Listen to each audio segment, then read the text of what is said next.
Hello everyone, welcome to my channel study studio. ये बेटा class 7th की book हमारी कंप्लीट हो गई थी। इस पे वीडियो नहीं आई है 4-5 दिन से, और आज उसकी कंप्लीट होने के कारण ही मैंने उसकी 7th की तो कंप्लीट हो गई थी। आज से हम करेंगे स्टार्ट इसकी क्लास 8वीं क्लास इसकी हिंदी की स्टार्ट करेंगे। तो बुक नहीं थी मेरे पास, इसलिए मैंने 4-5 दिन वीडियो नहीं डाली। अभी मैंने बुक मंगाई है, तो बुक का नाम है बसंत भाग 2 तो था 7th क्लास में, 8वीं में है बसंत भाग 3 कक्षा 8। ठीक है, तो इसके चैप्टर नंबर 1 से स्टार्ट करेंगे। चैप्टर 1 है इसका लाख की चूड़ियाँ। क्या नाम है? लाख की चूड़ियाँ। तो इसके राइटर हैं इसके कामता नाथ। तो जैसा कि मैंने बार बार बताया है, आप पहले राइटर को देखेंगे और राइटर का नाम ऐसे लिखेंगे। सबसे आगे लिखेंगे पहले जैसे लाख की चूड़ियाँ, ठीक है, और उसका राइटर है कामता नाथ। तो देखो ये नाम थोड़ा ऐसा है कि ध्यान नहीं रहता, तो आप अगर इसको 2 बार लिख लेंगे ना, लाख की चूड़ियाँ चैप्टर 1 है ये, तो आप इसको अगर 2 बार ऐसे लिख लेंगे ना, का मैं ता ना थ, तो आपको अपने आप ऑटोमेटिक ही माइंड में सेट हो जाएगा, आपको याद करने की ज़रूरत नहीं है। ऐसे यहाँ पे लिखेंगे लाख की चूड़ियाँ,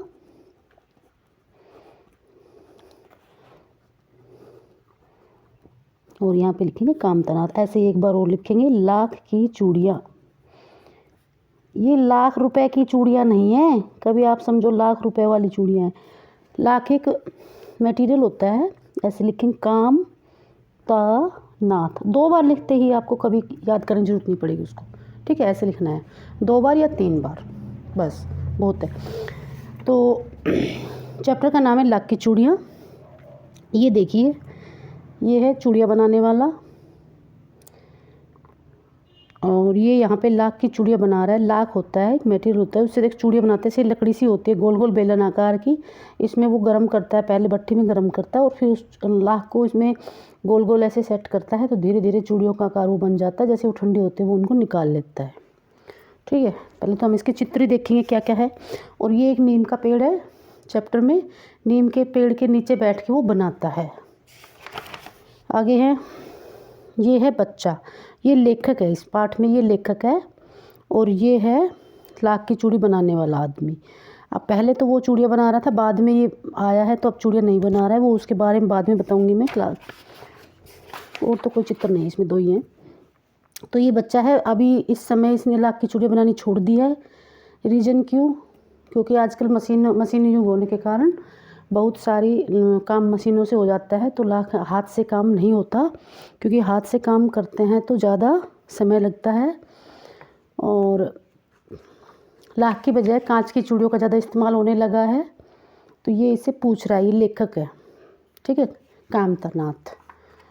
तो ऐसा कोई बहुत वो चैप्टर नहीं है, बहुत बड़ा भी नहीं है और बहुत कठिन भी नहीं है, बड़ा ही ईजी चैप्टर है। जैसे जैसे आप पढ़ेंगे सब कुछ समझ में आता चला जाएगा। और इसका नाम तो चूड़ी बनाने का नाम है बदलू। क्या नाम है? बदलू। तो शॉर्ट क्वेश्चन में बन सकता है कि चूड़ी बनाने वाले लाख की चूड़ियाँ कौन बनाता था? बदलू बनाता था। इसकी एक बेटी भी है, उसका नाम है रज्जो। तो देखते पढ़ते हैं, बड़ा ही आसान है, आपको बिल्कुल आसानी से देखते जाइए सभी। सारे गांव में बदलू मुझे सबसे अच्छा आदमी लगता था, क्योंकि वह मुझे सुंदर सुंदर लाख की गोलियां बनाकर देता था। देखो इसमें राइटर कह रहा है कि जो गांव में राइटर है वो अपने मामा के गांव जाता था, अपने मामा के जाता था ना, तो मामा के सभी लोगों में उसको सबसे अच्छा कौन लगता था? लाख की चूड़ी बनाने वाला बदलू, इसका नाम है बदलू। तो राइटर को सबसे अच्छा ये लगता था, क्योंकि वह उसे लाख की छोटी छोटी, जैसे लाख की चूड़ियाँ बना रहा है ना, उसमें छोटी छोटी गोलियाँ बनाकर उस बच्चे को खेलने के लिए दे देता था। किसको? राइटर को, ठीक है। मुझे अपने मामा के गांव जाने का सबसे बड़ा चाव यही था कि जब मैं वहाँ से लौटता था तो मेरे पास ढेर सारी गोलियाँ होती, रंग बिरंगी गोलियाँ जो किसी भी बच्चे का मन मोह ले। तो जब भी मैं मामा के पास जाता था, वो इसलिए जाता था क्योंकि मेरे पास बहुत सारी गोलियाँ लेकर मैं वहाँ से आता था। इतनी सुंदर सुंदर रंग बिरंगी गोलियाँ होती थी लाख की, जिससे जो भी देखे उसका रंग उसमें रंग बिरंगी इतनी अच्छी गोलियाँ, सबका मन, बच्चों का मन वो मोह लेती थी गोलियाँ। वैसे तो मेरे मामा के गांव का होने के कारण मुझे बदलू को बदलू मामा कहने चाहिए था, परंतु मैं उसे बदलू मामा न कहकर बदलू काका कहा करता था, जैसा कि गांव के सभी बच्चे उसे कहते थे। देखो जैसे गांव में जाते हैं ना, तो गांव में सबको जैसे बड़े होते हैं तो बच्चे क्या बोलते हैं, मामा मामा बोलते हैं।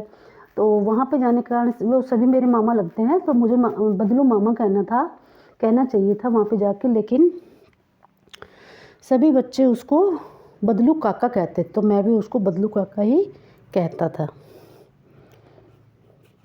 बदलू का मकान कुछ ऊंचे पर बना था। जो बदलू का जो मकान है वो समतल स्थान से थोड़ा ऊंचा था, ऊंचे स्थान पे थोड़ा सा बना हुआ था। मकान के सामने बदलू का मकान थोड़े ऊंचे पर बना हुआ, थोड़ा सा ऊंचा था मकान, जैसे कि जो जगह होती है ना समतल, उससे थोड़ा सा ऊंचा बना हुआ था, ऊंचे जगह पर। तो मकान के सामने बड़ा सा सहन था जिसमें एक पुराना नीम का वृक्ष लगा था। उस मकान के सामने एक बहुत बड़ा नीम का पेड़ लगा हुआ था। उसी के नीचे बैठकर बदलू अपना काम किया करता था, चूड़ी बनाने का काम था वो उस नीम के। देखो ये जैसे मैंने स्टार्टिंग में बता दिया था ना, ये बदलू है और ये इस नीम के पेड़ के नीचे बना रहा है चूड़ियाँ। बगल में भट्ठी दहकती रहती जिससे वह लाख पिघलाया करता। पहले भट्टी में बदलू के पास में ही भट्टी दहकती रहती थी, इधर देखो ये दिखा रखे ना आँच से, तो यहाँ पर भट्टी दहकती रहती थी और उसी में वो लाख को पिघलाता था। पहले पिघलाया जाता है, फिर इसको इसमें धीरे धीरे करके इसमें रखता है वो, और जब ये ठंडी हो जाती है तो ये चूड़ियाँ बन के तैयार हो जाती है, उनको वो निकाल लेता है।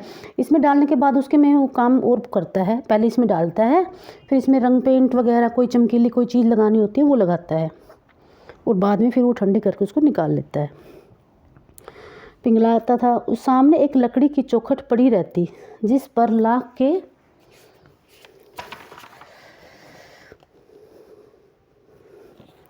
मुलायम होने पर उसे सलाख के सामान पतला करके चूड़ी का आकार देता। देखो उसको लाख को पहले तो गर्म करता, फिर उसको मुलायम करता, फिर उसको वो चूड़ी के आकार का पतला बनाकर उसको आकार देता था चूड़ी का। पास में 4 से 6 विभिन्न आकार के बेलनाकार मुंगेरियाँ रखी रहती, मतलब कोई छोटी चूड़ी बनानी है, कोई थोड़ी बड़ी बनानी है, साइज़ के अकॉर्डिंग 4-6 मुंगेरियाँ रखी रहती थी। आगे से कुछ पतली और पीछे से थोड़ी मोटी। आगे से पतली वहाँ से डालते डालते जैसे पीछे ले जाएगा ना, तो वो चूड़ियों का आकार लेते हुए साइज़ के अकॉर्डिंग वो होती थी। लाख की चूड़ी का आकार देखकर वह उन्हें मुंगेरियों पर चढ़ाकर गोल और चिकना बनाता और एक एक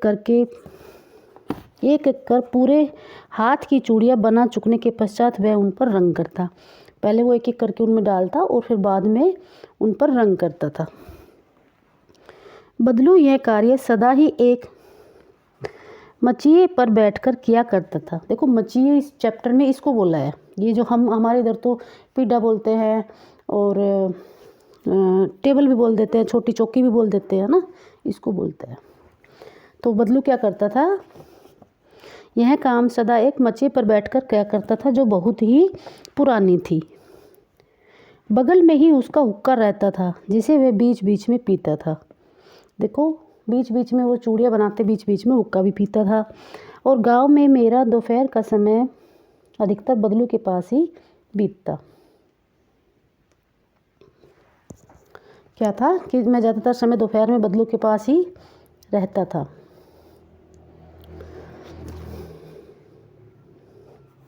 लगभग रोज ही वह 4-6 जोड़े चूड़ियाँ बनाता। हर रोज़ कितनी चूड़ियाँ बनाता था, 4 से 6।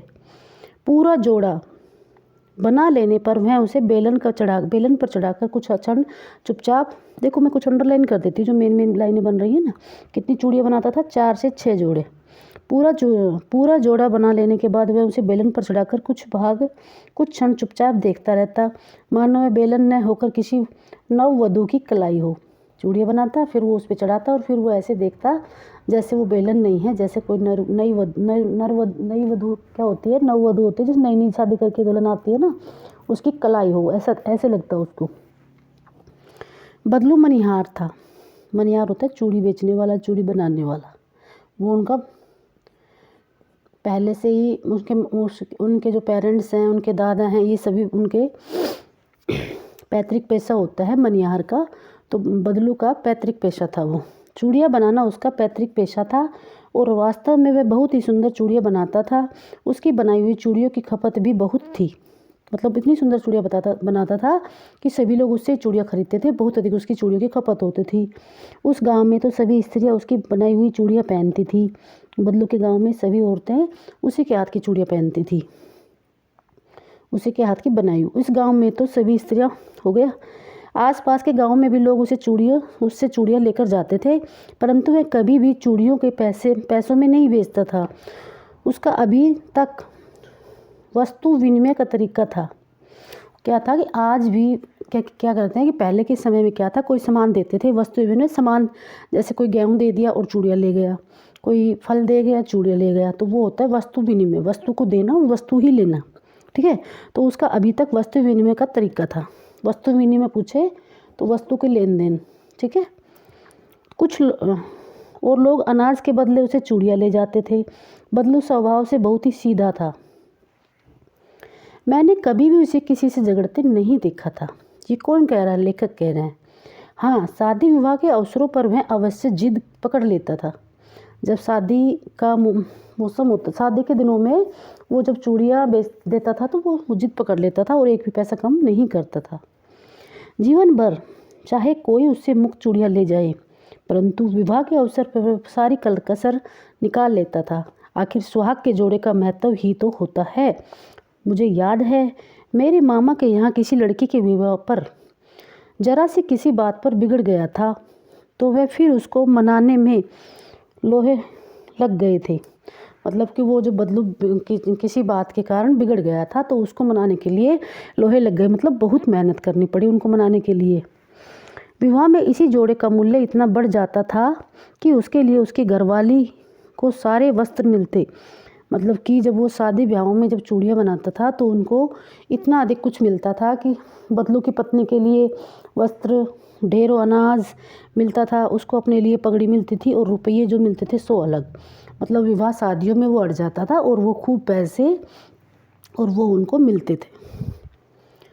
यदि संसार में बदलू को किसी बात से चिढ़ थी तो वह थी कांच की चूड़ियों से। क्योंकि जैसा कि बताया कि पाठ में कांच, देखो किसी बच्चे को ये लाख की चूड़ियाँ समझ में नहीं आ रही हो ना, तो अपनी मम्मी से सब पूछना, सब मम्मी बता देंगे आपको लाख की चूड़ियाँ क्या होती है, कांच की चूड़ियाँ कैसे होती है। ठीक है, सबको पता होता है मम्मी को।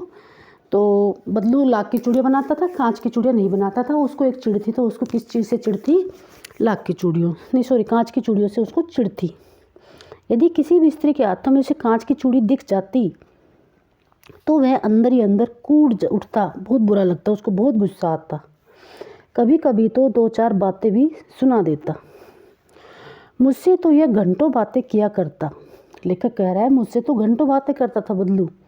कभी मेरी पढ़ाई के बारे में पूछता, कभी मेरे घर के बारे में, कभी यूँ ही शहर के जीवन के बारे में, कि जैसे हम बैठते तो वो कभी मेरे घर के बारे में, कभी शहर के बारे में और कभी मेरी पढ़ाई के बारे में मेरे से बात करता था। अगर ये क्वेश्चन बनता है कि लेखक से बदलू किस किस बारे में बात करता था, क्या पूछता था, तो यही पॉइंट आएंगे, घर के बारे में, शहर के बारे में और पढ़ाई के बारे में। मैं उससे कहता कि शहर में सब कांच की चूड़ियाँ पहनते हैं, तो वह उत्तर देता, शहर की बात और है लल्ला, वहाँ तो सभी कुछ होता है। वहाँ तो औरतें अपने मर्द का हाथ पकड़कर सड़कों पर घूमती भी हैं, और फिर उनकी कलाइयाँ नाजुक होती हैं ना। लाख की चूड़ियाँ पहने तो मोच न आ जाए। देखिए, इसमें ये कहना चाह रहा है, जब ये लेखक कहता है कि शहर में तो सभी कांच की चूड़ियाँ पहनते हैं, तो बदलू कह रहा है कि वहाँ की बात तो अलग है शहर की, क्योंकि शहर की औरतों की, क्या कह रहे हैं, शहर की औरतें तो अपने मर्द का, अपने पति का हाथ पकड़ कर भी घूमती रहती हैं, और अगर वो लाख की इतनी भारी वजन की चूड़ियाँ पहनेंगी तो उनके हाथ में मोच ना आ जाए। कभी कभी बदलू ऐसी मेरी अच्छी खासी खातिर भी करता। देखो, इसमें वो कह रहा है, जो लेखक है वो कह रहा है कि बदलू है, वो बदलू जो मनियार है वो मेरी बहुत खातिर करता था। खातिर मतलब सेवा पानी करता था, मुझे खाने पीने को देता था, मेरा सत्कार करता था। जिन दिनों उनकी गाय के दूध होता था वह सदा मेरे लिए मलाई बनाकर बचा कर रखता। और आम की फसलों में तो देखो, वो उसको बदलू, इसको लेखक को गाय के दूध की मलाई देता था। और आम के मौसम में मैं रोज़ ही उसके यहाँ 2-4 आम खा आता।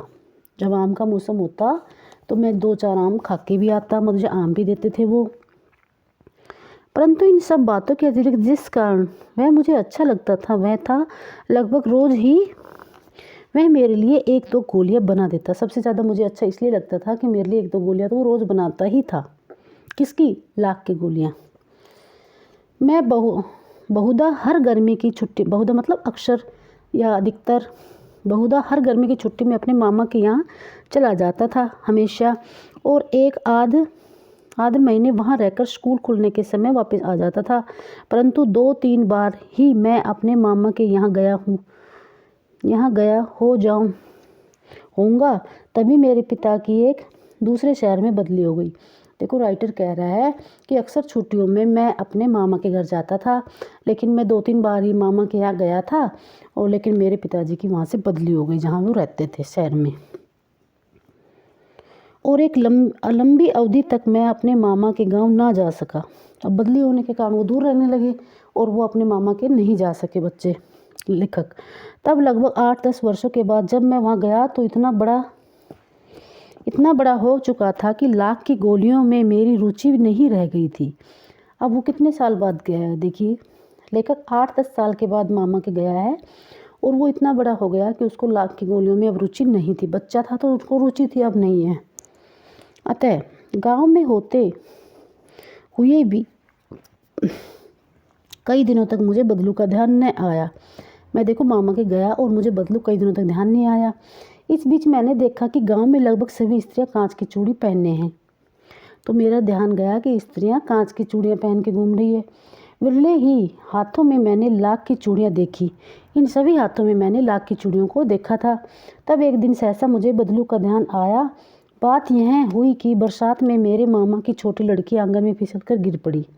देखो, इसमें ये बताया है कि पहले तो सभी लाख की चूड़ियाँ पहनते थे, अभी हाल ही में सब मैं देख रहा हूँ 10 साल बाद आया हूँ 8-10 साल बाद, तो सभी के हाथों में कांच की चूड़ियाँ हैं। और इसका ध्यान मुझे तब आया जब मेरे मामा की लड़की फिसल कर गिर गई और उसके हाथ में कांच की चूड़ी थी, और कांच की चूड़ी टूटकर उसकी कलाई में घुस गई। जैसे वो गिरी तो वो कांच की चूड़ी टूटी और उसकी हाथ में घुस गई। इससे खून बहने लगा। मेरे मामा उस समय घर पर न थे, मुझे ही उसका मलहम पट्टी करनी पड़ी।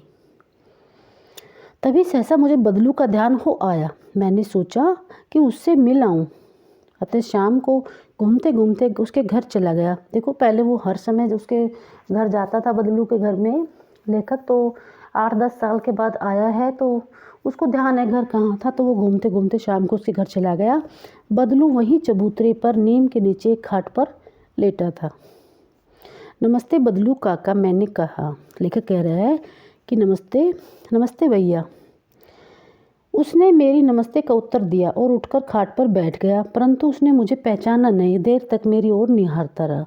अब देखो, वो 8-10 साल के बाद गया है तो वो उसको पहचान नहीं पाया, बदलू काका, और उसको देखता रहा। मैं हूँ जनार्द काका, आपके पास से गोलियां बनवा कर ले जाता था। मैंने अपना परिचय दिया। बदलू फिर भी चुप रहा, मानो वह अपनी स्मृति पटल पर अतीत के चित्र उतार रहा हो। मतलब स्मृति पटल होता है, पीछे की बातों के चित्र याद कर रहा है। ठीक है। तब वह एकदम बोल उठा, आओ आओ लल्ला, बैठो, बहुत दिन बाद गांव आए। हाँ, इधर आना नहीं हो सका काका, मैंने चारपाई पर बैठते हुए उत्तर दिया। मुझे कुछ देर फिर शांति रही। मैंने इधर उधर दृष्टि दौड़ाई, न तो मुझे कोई मचिया ही नजर आई और न ही भट्ठी। मचिया क्या है? जिस पर वो बैठकर बनाता था, छोटा सा पीढ़ा टाइप। आजकल काम नहीं करते काका? मैंने पूछा। नहीं लल्ला, काम तो कई साल से बंद है। मेरी बनाई चूड़ियाँ कोई पूछे तब तो गांव गांव में कांच का प्रचार हो गया है। वह कुछ देर चुप रहा, फिर बोला, मशीन युग है ना लल्ला, आजकल सब काम मशीन से होता है, खेत भी मशीन से जोते जाते हैं, फिर तो सुंदरता कांच की चूड़ियों में ही होती है। और फिर जो सुंदरता कांच की चूड़ियों में होते लाख में कहाँ संभव है। देखो कांच की चूड़ियाँ मशीन से बनाई जाती है, लाख की चूड़ियाँ हाथ से बनाई जाती हैं। इसलिए वो कह रहा है आजकल मशीन का युग हो गया है, सभी कांच की चूड़ियों का इस्तेमाल करने लगे हैं, क्योंकि हाथ से बनाई गई चूड़ियाँ क्या है कि हाथ से थोड़ी चूड़ियाँ बनती हैं और महंगी भी होती हैं, जबकि मशीनों से जो चीज़ें बनती हैं वो सस्ती होती हैं, क्योंकि वो बहुत सारा प्रोडक्शन एक साथ तैयार कर देते हैं ना। तो इसलिए कांच का प्रचलन ज़्यादा हो गया है। तो मेरे हाथ की चूड़ियाँ कौन लेता है, उसने ऐसे कहा। तो लेखक कह रहा है लेकिन कांच बड़ा खतरनाक होता है, बड़ी जल्दी टूट जाता है। मैंने कहा नाजुक तो फिर भी होता ही है ना लल्ला। कहते कहते उसे खांसी आ गई और वह देर तक खांसता रहा। मुझे लगा उसे दमा है। अवस्था के साथ साथ उसका शरीर ढल चुका था। अवस्था मतलब जैसे कि उसकी उम्र हो रही थी तो उसका शरीर भी बूढ़ा होने लगा था। उसके हाथों पर और माथे पर नसें उभर आई थी, यानी कि उसकी उम्र ज़्यादा होने लगी थी, तो वो हाथों पर और उसके मस्तक पर जो नसें हैं वो दिखने लग गई थी।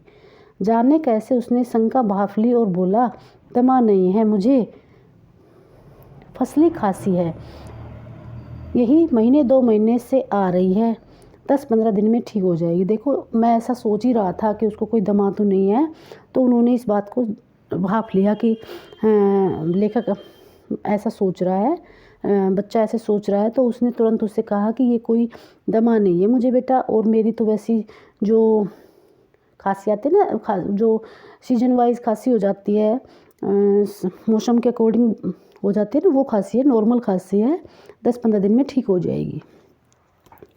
मैं चुप रहा। मुझे लगा उसके अंदर कोई बहुत बड़ी व्यथा छिपी है। मैं देर तक सोचता रहा। इस मशीन युग ने कितने हाथ काट दिए। कुछ देर फिर शांति रही, मुझे अच्छी नहीं लगी। देखो उसके बाद मैं चुप रहा और बहुत देर तक मैं सोचता रहा कि जो मशीनी युग आ तो गया है, लेकिन जो पहले काम हाथों से कर रहे थे उनके हाथ काट दिए गए हैं, अर्थात उनसे काम उनके छीन लिए गए हैं, वो काम नहीं कर रहे हैं और उनको बेरोजगार कर दिया गया है। और ये शांति सी रही उस समय, वो शांति मुझे अच्छी नहीं लगी। आम की फसल अब कैसी है काका? फिर मैंने थोड़ी देर बाद पूछा, बात को बदलते हुए पूछा ताकि उसको दुख ना हो, काका को परेशानी ना हो। तो मैंने कहा आम की फसल कैसी है काका? कुछ देर पश्चात मैंने बात का विषय बदलते हुए पूछा। अच्छा है लल्ला, अच्छी है आम की फसल, बहुत अच्छी है, उसने लहक कर उत्तर दिया। लहक कर मतलब खुश होकर। और अंदर अपनी बेटी को आवाज़ दी, अरे रज्जो। देखिए ये इसकी बेटी का नाम है, लेखक नहीं सॉरी उसकी बदलू की बेटी का नाम रज्जो। अरे रज्जो लल्ला के लिए आम तो ले आ। फिर मेरी और मुखातिब होकर बोला, माफ़ करना लल्ला, तुम्हें आम खिलाना भूल गया था। नहीं नहीं काका, आम तो इस साल बहुत खाए हैं। वाह वाह, बिना आम खिलाए कैसे जाने दूंगा तुमको। तो वो कह रहा है कि आम तो बहुत खा लिए, कोई बात नहीं। तो फिर वो कह रहा है, बदलू कह रहा है, बिना आम खाए आपको कैसे जाने दूंगा। मैं चुप ही हो गया। मुझे वे दिन याद हो आए जब मेरे लिए मलाई बनाकर रखता था, मलाई बचाकर रखता था बदलू। मतलब गाय जब उनकी दूध देती थी तो वो उसको मलाई खिलाता था। गाय तो अच्छी है ना काका? मैंने पूछा। गाय कहाँ है लल्ला, 2 साल हुए बेच दी, कहाँ से खिलाता इसको? कि मेरे तो ये रोज़गार बंद हो गया तो गाय को मैं कहाँ से खिलाता। इतने में रज्जो उसकी बेटी अंदर से एक डलिया में ढेर सारे आम ले आई। यह तो बहुत है काका, इतने कहाँ खा पाऊँगा, मैंने कहा। वाह वाह, वह हंस पड़ा। शहरी ठहरे न, मैं तुम्हारी उम्र का था ना तो इसके चौगुने आम एक वक्त में खा जाता था। अब देखो वो कह रहा है कि तुम शहर के हो तो तुमसे ज़्यादा आम नहीं खाए जाएंगे, और जब मैं तुम्हारी उम्र का था तो इससे 4 गुना ज़्यादा आम खा जाता था। अच्छा बेटी, लल्ला को 4-5 आम छाट कर दो, सिंदूरी वाले। ये आम का सिंदूरी वाले नाम, आम का नाम है सिंदूरी वाले, अलग अलग वैरायटी के नाम आते हैं ना, तो सिंदूरी वाले आम छाट कर देखो लल्ला कैसे हैं। इसी साल यह पेड़ तैयार हुआ है। रज्जो ने 4-5 आम अंजुली में लेकर मेरी ओर बढ़ा दिए। आम लेने के लिए मैंने हाथ बढ़ाया तो मेरी निगाह एक क्षण के लिए उसके हाथों पर ठिठक गई। ठिठक मतलब रुक जाना। मेरी जो नज़र थी उसके हाथों पर रुक गई। गोरी गोरी कलाइयों पर लाख की चूड़ियाँ बहुत ही फन रही थी, बहुत ही अच्छी लग रही थी। बदलू ने मेरी दृष्टि देख ली और बोल पड़ा, यही आखिरी जोड़ा बनाया था। चूड़ियों को देखकर उसने कहा, बदलू ने मेरी दृष्टि को देख ली और बोला कि यही मैंने आखिरी जोड़ा बनाया था। जमींदार साहब की बेटी के विवाह के लिए जोड़ा बनाया था। 10 आने पैसे मुझको दे रहे थे, मैंने जोड़ा नहीं दिया। कहा, शहर से ले आओ। मैंने आम ले लिए और खाकर थोड़ी देर पश्चात चला आया। मुझे प्रसन्नता हुई कि बदलू ने हार कर भी हार नहीं मानी थी। उसका व्यक्तित्व कांच की चूड़ियों जैसा न था कि आसानी से टूट जाए। तो इसमें यही कहा गया है कि भले ही बदलू की जो काम था वो छिन गया था, भले ही बदलू का जो उसका काम बेरोजगार हो गया था, लेकिन उसका मन अभी भी बहुत मजबूत था। वो काम करने में आज भी समर्थ था और उसकी इच्छाएं आज भी मजबूत थी। वो आज भी, देखो, उसने चूड़ियाँ उसको नहीं दी जमींदार को, तो मतलब वो आज भी अपने काम के लिए बहुत ही मेहनती है और बहुत ही काम को दोबारा कर सकता है। उसमें आज भी इतनी ताकत है। उसका व्यक्तित्व उसको कांच की चूड़ियों की तरह कमज़ोर नहीं लगा जो टूट जाते हैं। उसका व्यक्तित्व कांच की चूड़ियों जैसा न था जो आसानी से टूट जाए। यानी उसका जो व्यक्तित्व था वो बहुत ही मजबूत था, लाख की चूड़ियों की तरह। तो ये चैप्टर ख़त्म होता है। बहुत ही ईजी चैप्टर है। एक बार आप इसको पढ़िए और इसको अच्छे से समझिए, फिर इसके कल क्वेश्चन आंसर कराएंगे। अगर आपको वीडियो अच्छी लग रही है तो लाइक एंड सब्सक्राइब कीजिए। अभी इसके 13 ही चैप्टर हैं इस किताब में, तो 1 बाय 1 इसके क्वेश्चन आंसर और सभी करवाएंगे। इसके MCQ, वर्ड मीनिंग और long question answer next video में। Thank you very much.